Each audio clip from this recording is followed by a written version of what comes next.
From the Newstalk ZB newsroom, this is News Fix. In this update, indications fuel price rises could continue with no end in sight in the Middle East war.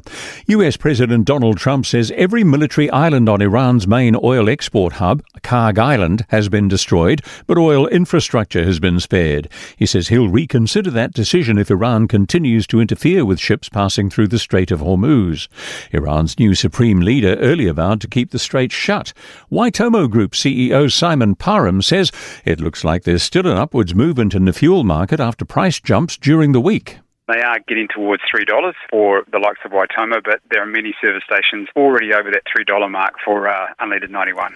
Businesses could find protesters outside their premises if they try to subject unionised staff to 90-day trials. That's according to the Public Service Association, which labels the trials fire-at-will clauses and says they're unfair to workers.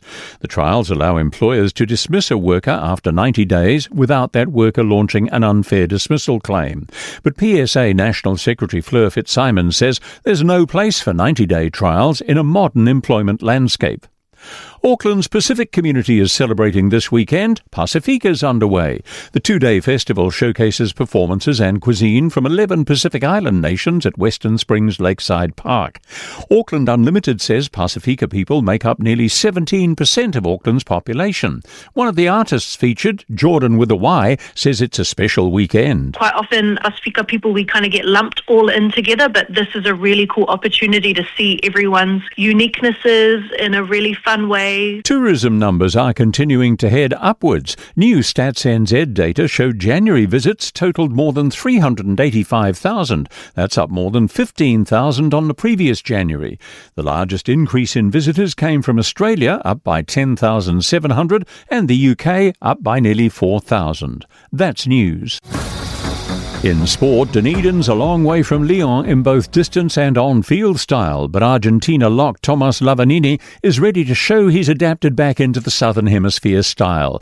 He says the transition back to the more free-flowing style of Super Rugby has been a key focus under Jamie Joseph. Big difference, yeah, quicker. Don't think too much, just go and go. That's the most difficult part because in France you maybe have a little bit more time. I prepare well like for 2 months, so I'm ready. Hope the Wellington Phoenix's Macy Fraser can make her return to play in their Ninja A-League game with the Brisbane Roar tonight. The 23-year-old's been on a mental health break. Coach Bev Priestman says she's doing well, but doesn't want to jump the gun if Fraser's not ready. Kick-off is at 6 this evening. That's sport. I'm Joe Gilfillan. For more news, listen to Newstalk ZB on the free iHeart app.